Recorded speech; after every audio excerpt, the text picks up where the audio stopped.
Puji Tuhan, selamat kita kembali bertemu dalam kasih dan anugerah Tuhan di ibadah pertengahan minggu GPKDI Jemaat Eklesia.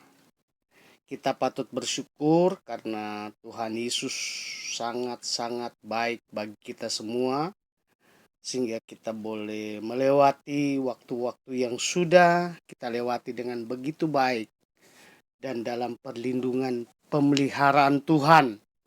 Saatnya kita akan mendengarkan renungan firman Tuhan yang singkat, namun sebelumnya itu kita berdoa. Bapa di surga, kami bersyukur kepadamu pada hari ini. Ada kesempatan yang Tuhan sudah berikan bagi kami untuk kami melewati semua dengan luar biasa. Dan kami akan masuk pada waktu-waktu yang akan berjalan ke depan. Kami mohon Tuhan sajalah yang akan menuntun kami, membawa kami lebih lagi menikmati kasih karunia yang ajaib dan luar biasa. Saatnya kami akan mendengarkan firman Tuhan. Biar Tuhan membukakan hati kami semua, supaya setiap benih firman Tuhan yang datang akan memberikan kekuatan kepada kami dan membawa kami kepada dasar-dasar yang sesungguhnya, seperti yang diinginkan Tuhan, supaya kami hidup menurut perintah-perintah Tuhan. Terima kasih Bapa, urapi hamba-Mu supaya dapat berkata-kata sesuai dengan firman-Mu. Dalam nama Tuhan Yesus Kristus kami sudah berdoa dan menyambut kebenaran firman Tuhan. Haleluya, haleluya, amin. Bapak Ibu yang saya kasih di dalam Tuhan Yesus Kristus, pada hari ini kita akan bersama-sama merenungkan firman Tuhan. Karena hanya firman Tuhan yang dapat memberikan arahan kepada kita ketika kita menghadapi masalah, menghadapi jalan buntu, menghadapi krisis-krisis yang sedang terjadi hari-hari ini. Kita percaya hanya Tuhan yang dapat menuntun kita, membawa kita kepada jawaban-jawaban yang luar biasa. Karena di dalam Tuhan pasti kita mendapatkan jawaban asal kita mau menurut apa yang menjadi arahan atau tuntunan Tuhan dalam setiap langkah kehidupan kita. Bapak Ibu yang saya kasih dalam Tuhan, firman Tuhan, saya berikan judul Hidup dalam Pimpinan Tuhan. Hidup dalam pimpinan Tuhan. Dalam Galatia pasal 5 ayat 25 dikatakan, jikalau kita hidup oleh roh, baiklah kita hidup juga dipimpin oleh roh. Banyak orang berkata, saya sudah dipenuhi oleh Roh Kudus. Saudara-saudara yang kasih di dalam Tuhan, orang Kristen, orang percaya akan Tuhan, pasti dia tahu tentang yang namanya Roh Kudus. Dan bahkan banyak orang mengklaim bahwa dia selalu penuh dengan Roh Kudus. Lalu apa dasarnya orang atau dia memiliki kepenuhan Roh Kudus, atau ciri-ciri Roh Kudus ada di dalam orang itu atau memenuhi orang itu? Saudara-saudara yang kasih dalam Tuhan, tentu kalau kita melihat sebuah gelas kosong dan tidak diisi apa-apa, tentu berbeda dengan kita melihat gelas yang penuh air atau penuh minuman yang mungkin kita sukai. Jadi berbeda gelas kosong dan dan gelas yang ada isinya. Tentu juga bobotnya berbeda ya. Tentu kalau gelas kosong mungkin agak lebih ringan, dan kalau gelas yang terisi agak lebih berat. Karena isinya lah yang membuat gelas itu akan kelihatan lebih berat dan benar-benar lebih padat kelihatan di dalamnya. Karena ada sesuatu yang terisi. Nah, saudara-saudara yang kasih di dalam Tuhan, Galatia pasal 5 ayat 25 ini menjelaskan, kalau kita mau hidup di dalam roh Tuhan, kita harus dan mau dipimpin oleh Roh Kudus. Nah, bagaimana cara kita harus benar-benar mengalami Roh Kudus? Kita harus menyerah dan sungguh-sungguh dan mau dikendalikan oleh kuasa Roh Kudus. Banyak orang Kristen sekali lagi mengatakan mungkin saya sudah dipenuhkan dengan Roh Kudus. Saya ada Roh Kudus. Tapi kalau hidupnya tidak bisa dikendalikan oleh Roh Kudus, mungkin dia adalah orang yang mudah marah, mudah membenci, tidak mengampuni. Itu tidak sesuai dengan orang yang dikatakan sudah penuh dengan Roh Kudus. Orang yang penuh dengan Roh Kudus harus hatinya penuh sukacita, penuh damai, penuh bahagia, penuh mengampuni orang lain. Nah, ini orang ciri-ciri yang sudah dipenuhi dengan Roh Kudus. Jadi jangan berkata bahwa saya sudah dipenuhi dengan Roh Kudus kalau hati kita itu banyak berangkal-berangkal yang jahat. Berangkal-berangkal yang tidak sesuai dengan firman Tuhan. Orang yang dipimpin Roh Kudus ciri-cirinya harus mau dipimpin. Jadi orang yang penuh dengan Roh Kudus harus mau dipimpin. Dalam Yohanes pasal 1 Yohanes pasal 2, ya, 1 Yohanes pasal 2 ayat 4 dikatakan barang siapa berkata,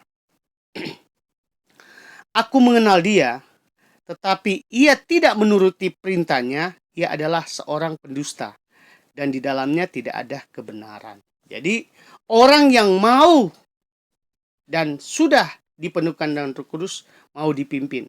Dikatakan barang siapa berkata aku mengenal dia tetapi ia tidak menuruti. Nah, dipimpin itu orang yang dipimpin itu harus menurut kepada yang memimpin. Ya. Nah, Tuhan Yesus adalah pemimpin besar kita. Dia adalah firman. Dia adalah penuh kepemimpinan yang luar biasa, menghentar dan membawa kita kepada janji-janjinya. Tapi apakah pertanyaannya kita sebagai orang percaya benar kita sudah dan mau melakukan apa yang menjadi pimpinan atau kemauan daripada pemimpin Yesus Kristus itu dan mau kita diarahkan kepada kebenaran. Banyak orang Kristen ya labelnya Kristen, bahkan mungkin dia memakai aksesoris ya, salib ya, di rumahnya penuh dengan gambar-gambar rohani, bahkan kemana-mana dia dengar lagu-lagu rohani. Tapi kalau orang itu tidak mau menurut dan dipimpin oleh Tuhan, ya hatinya biasanya itu sangat jauh dan berbeda dengan firman Tuhan. Dan akibatnya ya tadi sangat mudah marah, membenci, tidak mengampuni. Itulah sifat-sifat orang yang tidak mau dipimpin. Tapi kalau orang yang mau dipimpin oleh Roh Kudus, dia harus taat kepada pemimpinnya.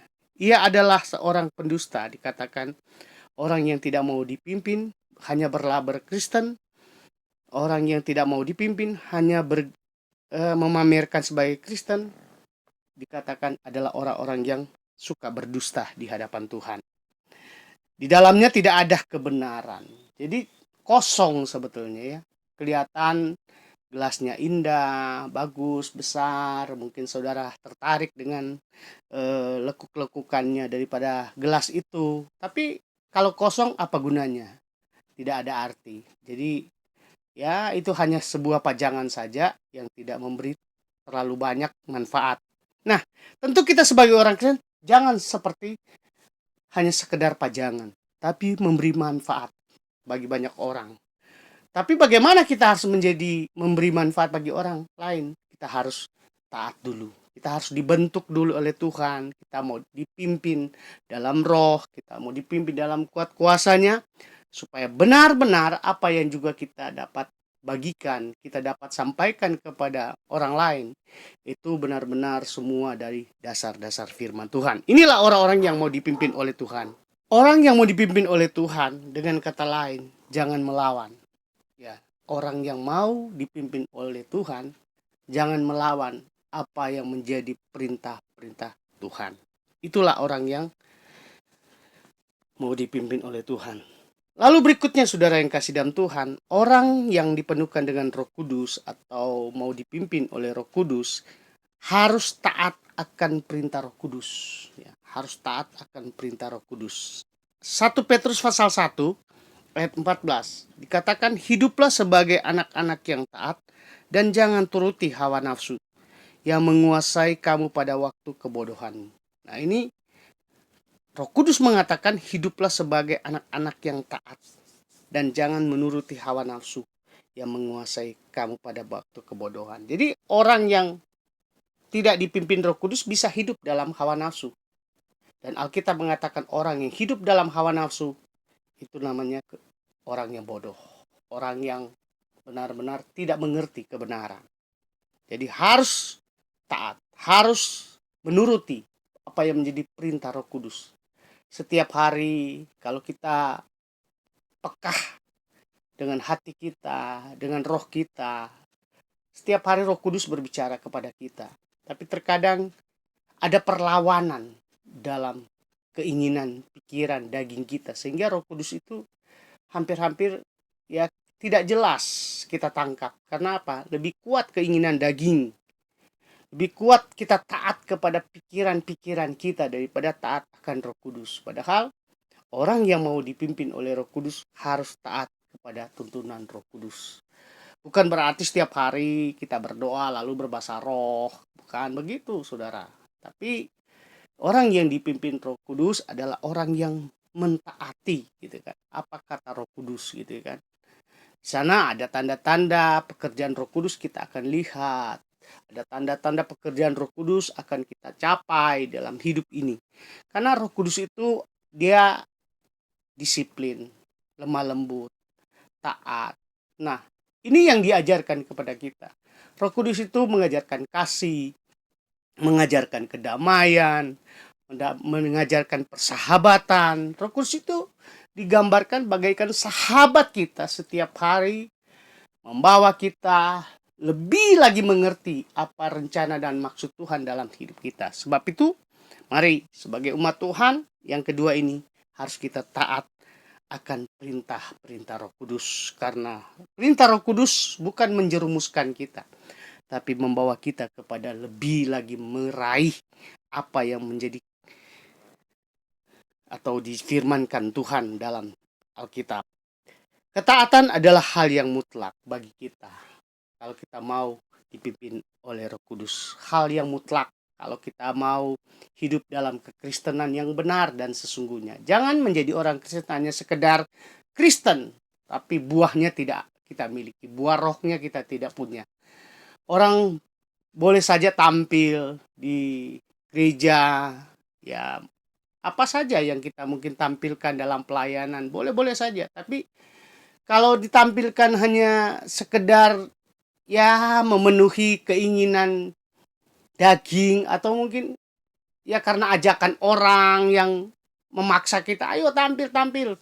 Tapi kalau kita tidak dipimpin oleh Roh Kudus, ya semua itu hanya sekedar tampilan manusia saja, bukan tampilan roh. Akhirnya pelayanan kita hampa, tidak memberi dampak kepada orang lain, bahkan mungkin hanya menjadi buah bibir orang lain yang negatif. Nah, jadi orang yang mau dipimpin oleh Roh Kudus harus taat akan perintah Roh Kudus, karena ketaatan dikatakan hal yang mutlak bagi kita untuk kita ada di dalam pimpinan Roh Kudus. Kita masuk yang berikutnya, yang ketiga, kita harus tekun. Orang yang mau dipimpin oleh Roh Kudus, ya, hidup dalam pimpinan Roh Kudus adalah kita harus tekun. Dalam Kolose pasal 1 ayat 23 dikatakan, sebab itu kamu harus bertekun dalam iman, tetap teguh dalam dan tidak bergoncang, dan jangan mau digeser dari pengharapan Injil yang telah kamu dengar dan yang telah dikabarkan di seluruh alam di bawah langit, dan yang aku ini Paulus telah menjadi pelayannya. Nah, saudara yang kasih di dalam Tuhan, Rasul Paulus memberikan contoh harus tekun. Sebab itu kamu harus tekun, ya. Sebuah kata-kata tekanan Rasul Paulus dalam iman. Nah, orang yang tidak tekun, orang yang tidak bertahan, dia tidak akan mengalami pimpinan Roh Kudus. Kenapa? ya terbentur sedikit pundung, terbentuk sedikit pergi, terbentuk sedikit masalah, terbentur sedikit jadi problem yang besar dalam hidupnya, mengakibatkan ya akan merembet kemana-mana, bukan lagi jadi berkat tapi menjadi celah. Iblis bekerja untuk menghancurkan hidup kita, keluarga kita, pelayanan kita, dan usaha-usaha kita. Ada peribahasa orang Manado bilang begini, jangan kesenggol sedikit, tapi eh, belahannya atau belahannya jadi besar, bongkahannya jadi besar.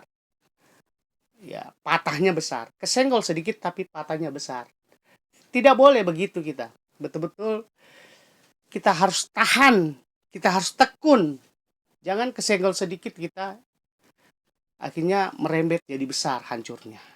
Harus kita belajar tekun menghadapi persoalan-persoalan hidup, persoalan-persoalan yang mungkin terkadang orang lain sengaja membuat kita marah, membuat kita tidak ya lagi hidup dalam sukacita, tidak lagi dalam damai, bahkan ya mengorek-ngorek mungkin masa lalu kita.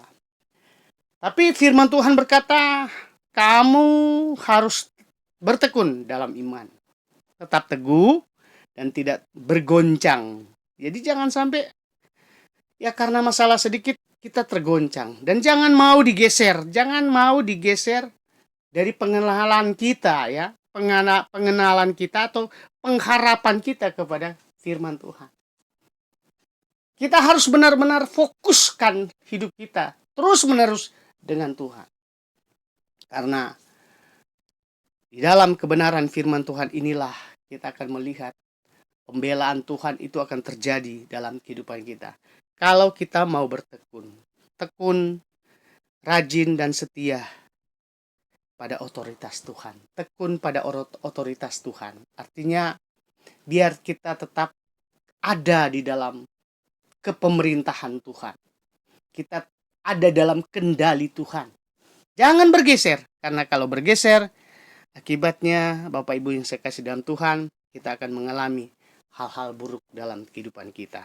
Rajin dan setia pada otoritas Tuhan, tetap bertekun. Berikutnya yang keempat, harus hidup selalu dengan rasa syukur. Nah, saudara, orang yang mau dipimpin dan mau dikendalikan oleh Roh Kudus harus penuh rasa syukur. 1 Tesalonika pasal 5 ayat 18. Mengucap syukurlah dalam segala hal, sebab itulah yang dikehendaki Allah di dalam Yesus bagi kamu. Mengucap syukur. Orang yang mau dipimpin oleh Tuhan, sekalipun mungkin mengalami banyak hal, masalah hidup, kita tetap bersyukur. Berdoa, minta Tuhan menuntun hidup kita, langkah-langkah kita, supaya setiap apa yang kita kerjakan akan berhasil. Karena ada rasa syukur, sekalipun hari ini mungkin kita kurang, ini kurang itu, bersyukurlah. Minta Tuhan hadir di sana untuk menguatkan, membela, memberikan jalan keluar dari semua persoalan-persoalan kita, supaya benar-benar kita akan mendapatkan jawaban dari Tuhan. Bersyukur, jangan banyak mengeluh ya. Kalau mengeluh, kita tidak akan dapat apa-apa. Lebih banyak kita mengeluh, coba kita sadar, lebih banyak kita mengeluh, kita tidak akan mendapat apa-apa. Jadi firman Tuhan mengajarkan saat kita menghadapi tantangan persoalan hidup, yang lebih baik kita bersyukur. Datang kepada Tuhan, berdoa, mohon belas kasihan Tuhan supaya bekerja dalam hidup kita dan memberikan jawaban atas setiap persoalan masalah kita. Demikianlah firman Tuhan. Mari tetap kita hidup dalam pimpinan Roh Kudus. Mari kita berdoa. Terima kasih Tuhan, kami bersyukur buat kebenaran firman Tuhan yang kami sudah dengar hari ini. Biar Tuhan tetap melawat kita, kami semua yang ada. Tuhan memberikan jawaban dari semua apa yang kami harapkan, doakan. Ajar kami dan didik kami Tuhan dengan kasih-Mu. Pimpin kami dalam firman-Mu. Pimpin kami dengan roh-Mu supaya kami hidup sesuai dengan apa yang Tuhan inginkan. Terima kasih. Hamba berdoa buat seluruh sidang jemaat-Mu, GPKDI Jemaat Eklesia Bandung.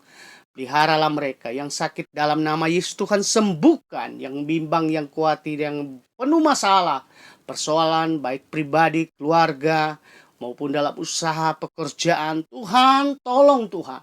Biar Tuhan campur tangan di sana supaya umat-umatmu mendapatkan jalan keluar dari semua persoalan yang mereka hadapi. Terima kasih.